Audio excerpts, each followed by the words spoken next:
Welcome to rhythm of learning. ഇന്നത്തെ ക്ലാസ്സിൽ നമ്മൾ നോക്കാൻ പോകുന്നത് PSCയുടെ മുൻ വർഷങ്ങളിൽ നടത്തിയ ഒരു പരീക്ഷയില് 2024 നടത്തിയ ഒരു പരീക്ഷയിലെ ഓഫീസ് അറ്റൻഡന്റ് എക്സാമിലെ സയൻസ് ഭാഗത്തു നിന്നുള്ള ചോദ്യങ്ങളാണ്. 60 മുതൽ 80 വരെയുള്ള സയൻസ് ഭാഗത്തു നിന്നുള്ള ചോദ്യങ്ങളാണ് കേട്ടോ. അപ്പൊ അതിൽ ആദ്യത്തെ ചോദ്യം എന്താണ്, വായിച്ചു നോക്കൂ. ഫസ്റ്റത്തെ ക്വസ്റ്റ്യൻ എന്താ കൊടുത്തിരിക്കണേ? താഴെ തന്നിരിക്കുന്ന മൂലകങ്ങളിൽ ഒന്നിന്റെ നാമകരണം നിറത്തിന്റെ അടിസ്ഥാനത്തിലാണ്. ഏതാണ് ആ മൂലകം? ഏതാണ് ആ മൂലകം? ക്രോമിയമാണ് ആ മൂലകം. ഏതാണ് ആ മൂലകം? ക്രോമിയം. അപ്പൊ താഴെ തന്നിരിക്കുന്ന മൂലകങ്ങളിൽ ഒന്ന് നിറത്തിന്റെ അടിസ്ഥാനത്തിലാണ്. അപ്പൊ നിറത്തിന്റെ അടിസ്ഥാനത്തിലുള്ള ആ മൂലകം ഏതാണ്? ക്രോമിയമാണ്. എന്താണ്? ക്രോമിയം. ക്ലിയർ ആയല്ലോ. അടുത്തത് രണ്ടാമത്തെ ചോദ്യം, സിങ്കിന്റെ അയിര് ഏതാണ്? ഏതാണ് സിങ്കിന്റെ അയിര്? കലാമിനാണ് സിങ്കിന്റെ അയിര്. എന്താണ് സിങ്കിന്റെ അയിര്? കലാമിനാണ് സിങ്കിന്റെ അയിര്. അടുത്തത് നോക്കൂ, മാർബിളിൽ അടങ്ങിയിരിക്കുന്ന ലോഹം ഏതാണ്? മാർബിളിൽ അടങ്ങിയിരിക്കുന്ന ലോഹം കാൽസ്യമാണ്. മാർബിളിൽ അടങ്ങിയിരിക്കുന്ന ലോഹം ഏതാണ്? കാൽസ്യമാണ്. മാർബിൾ അടങ്ങിയിരിക്കുന്നു കാൽസ്യം എന്ന ലോഹം. അടുത്ത ചോദ്യം 63-ാമത്തെ, ചില ശുദ്ധപദാർത്ഥങ്ങൾ ചുവടെ തന്നിരിക്കുന്നു. കാർബൺ ഡയോക്സൈഡ്, നൈട്രജൻ, ജലം, പഞ്ചസാര. ഇതിൽ കൂട്ടത്തിൽ പെടാത്തത് ഏതാണ്? കൂട്ടത്തിൽ പെടാത്തത് ഏതാണ്? നൈട്രജൻ ആണ്. കൂട്ടത്തിൽ പെടാത്തത് ഏതാണ്? നൈട്രജൻ ആണ്. അടുത്തത്, ജലം നിറച്ച ഒരു ബീക്കറിലേക്ക് ഒരു പെൻസിൽ ചരിച്ച് ഇറക്കി വെച്ച് നിരീക്ഷിച്ചപ്പോൾ അത് വളഞ്ഞിരിക്കുന്നതായി തോന്നുന്നു. അതിന്റെ കാരണം എന്താണ്? അതിന്റെ കാരണം പ്രകാശത്തിന്റെ പ്രതിഭാസങ്ങളെ കുറിച്ച് നമ്മൾ പഠിച്ചിട്ടുണ്ട്. അതിലുള്ള പ്രതിഭാസമാണ് അപവർത്തനം. അതാണ് അതിന്റെ കാരണം. അടുത്ത, ബംഗ്ലാദേശില് ഇടക്കാല സർക്കാരിന്റെ തലവനായ നോബൽ സമ്മാന ജേതാവ് ആരാണ്? മുഹമ്മദ് യൂനസ് ആണ്. ആരാണ്? മുഹമ്മദ് യൂനസ്. അടുത്തത്, ഖാദർ കമ്മിറ്റി എന്തിനെ കുറിച്ചാണ് പഠിച്ച് റിപ്പോർട്ട് സമർപ്പിച്ചത്? ഖാദർ കമ്മിറ്റി എന്തിനെ കുറിച്ചാണ് പഠിച്ച റിപ്പോർട്ട് സമർപ്പിച്ചത്? സ്കൂൾ വിദ്യാഭ്യാസത്തെ കുറിച്ച്. എന്തിനെ കുറിച്ചാണ്? സ്കൂൾ വിദ്യാഭ്യാസത്തെ കുറിച്ചാണ് എന്ന് മനസ്സിലാക്കാം. അടുത്ത ചോദ്യം നോക്കൂ, മലമ്പനി പരത്തുന്ന വാഹകജീവി ഏതാണ്? മലമ്പനി പരത്തുന്നത് അനോഫിലസ് കൊതുകാണ്. മലമ്പനി പരത്തുന്നത് എന്താണ്? അനോഫിലസ് കൊതുകാണ്. താഴെ തന്നിരിക്കുന്നവയിൽ വൈറസ് രോഗം അല്ലാത്തത് ഏതാണ്? വൈറസ് രോഗം അല്ലാത്തത് ഡിഫ്തീരിയയാണ്.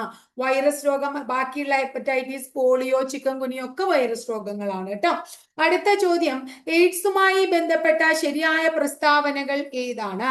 എയ്ഡ്സുമായി ബന്ധപ്പെട്ടത്, ഒന്ന്, എയ്ഡ്സ് ബാധിതരിൽ ലിംഫോസൈറ്റുകളുടെ എണ്ണം ഗണ്യമായി കുറഞ്ഞ് ശരീരത്തിന്റെ രോഗപ്രതിരോധ ശേഷി തകരാറിലാകുന്നു. ശരിയാണ്. അടുത്ത ചോദ്യം എന്താണ്? അതായത് HIV ബാധിച്ച അമ്മയിൽ നിന്ന് ഗർഭസ്ഥ ശിശുവിലേക്ക് രോഗം പകരുന്നു. രണ്ടും ശരിയാണ്. കൊതുക്, ഈച്ച അങ്ങനെയുള്ള പ്രാണികളിലൂടെ ഇത് പകരുന്നില്ല. അപ്പൊ അത് രണ്ടാണ് ശരി. ശരീര നിർമ്മിതിക്കും വളർച്ചയ്ക്കും അത്യാവശ്യമായ ആഹാര ഘടകം ഏതാണ്? ശരീരത്തിന്റെ വളർച്ചയ്ക്ക് സഹായകമായത് ഏതാണ്? മാംസ്യമാണ്. 71, ജീവകങ്ങളും അപര്യാപ്തത രോഗങ്ങളും നൽകിയിരിക്കുന്നു. അവയിൽ ശരിയായ ജോഡി തിരഞ്ഞെടുക്കുക എന്നതാണ് പറഞ്ഞത് അല്ലെ? അതിൽ ഏതാണ്? വൈറ്റമിൻ സി സ്കർവി ആണ് ശരിയായത്. വൈറ്റമിൻ സി സ്കർവി കേട്ടോ. വൈറ്റമിൻ സി സ്കർവി, അതാണ് ശരി.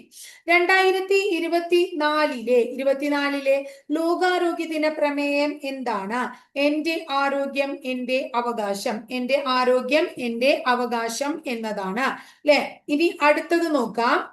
മസ്തിഷ്കത്തിലെ രക്തക്കുഴലുകൾ പൊട്ടുന്ന രോഗാവസ്ഥയ്ക്ക് വിളിക്കുന്ന പേര് എന്താണ്? പക്ഷാഘാതം. എന്താണ്? പക്ഷാഘാതം. അടുത്ത നോക്കൂ, താഴെ തന്നിരിക്കുന്നവയിൽ പ്രമേഹത്തിന്റെ ലക്ഷണങ്ങൾ എന്തെല്ലാമാണ്? വർദ്ധിച്ച വിശപ്പും ദാഹവും ഉണ്ടാവും, കൂടെയുള്ള മൂത്രമൊഴിക്കൽ ഉണ്ടാകും, ക്ഷീണം ഉണ്ടാവും, മങ്ങിയ കാഴ്ച. അപ്പൊ ഇതൊക്കെ തന്നെ എന്താണ്? എല്ലാം ശരിയെന്ന ഓപ്ഷൻ തിരഞ്ഞെടുക്കണം കേട്ടോ. അടിസ്ഥാന സൗകര്യങ്ങളും സേവനങ്ങളും മെച്ചപ്പെടുത്തുന്നതിലൂടെ സർക്കാർ ആശുപത്രികളെ രോഗി സൗഹൃദമാക്കുക എന്ന ലക്ഷ്യത്തോടെ രൂപകൽപ്പന ചെയ്ത ദൗത്യത്തിന്റെ പേര് എന്താണ്? ആർദ്രം മിഷൻ എന്നാണ്. അടുത്ത ചോദ്യം എന്താണ്? 76, മാനസിക രോഗം ഭേദമായിട്ടും ആരും ശുശ്രൂഷിക്കാനില്ലാത്ത നിരാലംബരായി കഴിയുന്നവർക്കുള്ള കേരള സർക്കാർ സ്ഥാപനം ഏതാണ്? ആശാഭവനാണ്. ഏതാണ്? ആശാഭവനാണ്. കേന്ദ്ര ആരോഗ്യ കുടുംബക്ഷേമ വകുപ്പ് മന്ത്രി ആരാണ്? ജഗത് പ്രകാശ് നന്ദ. ആരാണ്? ജഗത് പ്രകാശ് നന്ദ. ഇനി അടുത്തത് കാസനൂർ ഫോറസ്റ്റ് ഡിസീസ് എന്നറിയപ്പെടുന്ന രോഗം ഏതാണ്? കുരങ്ങു പനിയാണ്. ഏതാണ്? കുരങ്ങു പനിയാണ്. അടുത്ത ചോദ്യം നോക്കൂ. 2023 വൈദ്യശാസ്ത്ര നോബൽ സമ്മാനം നേടിയത് ആരാണ്? Katalin Kariko, Drew Weissman. ആരൊക്കെയാണ്? Katalin Kariko, Drew Weissman. India തദ്ദേശീയമായി വികസിപ്പിച്ച ഹെപ്പറ്റൈറ്റിസ് എ വാക്സിൻ ഏതാണ്? ഹാവിഷുവർ. ഏതാണ്? ഹാവിഷുവർ എന്നതാണ്. അപ്പൊ 80 എണ്ണം, 20 ക്വസ്റ്റ്യൻ ആണ് സയൻസ് ഭാഗത്തിൽ നിന്നുള്ളത്. ഒട്ടുമുക്കാൽ ഭാഗവും ചോദ്യങ്ങളുടെയും അനുബന്ധ വസ്തുതകള് മുമ്പ് നമ്മൾ പഠിച്ചിട്ടുള്ള കാര്യങ്ങളാണ്. വീണ്ടും വീണ്ടും ഇത് ആവർത്തിക്കാത്തത്.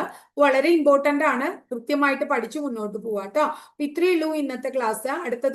അടുത്ത ദിവസം നമുക്ക് മറ്റൊരു ടോപ്പിക്കുമായി കാണാം. അതിനു മുമ്പ് ടീച്ചറുടെ ക്ലാസ് ഇഷ്ടപ്പെട്ടു വെച്ച് ഒന്ന് ലൈക്ക് ചെയ്യുക. ഇഷ്ടപ്പെട്ട ക്ലാസ്സുകൾ കൂട്ടുകാരിലേക്ക് ഷെയർ ചെയ്യൂ. ആദ്യമായിട്ട് ചാനൽ കാണുന്നവർ ചാനൽ ഒന്ന് സബ്സ്ക്രൈബ് ചെയ്യുക കേട്ടോ.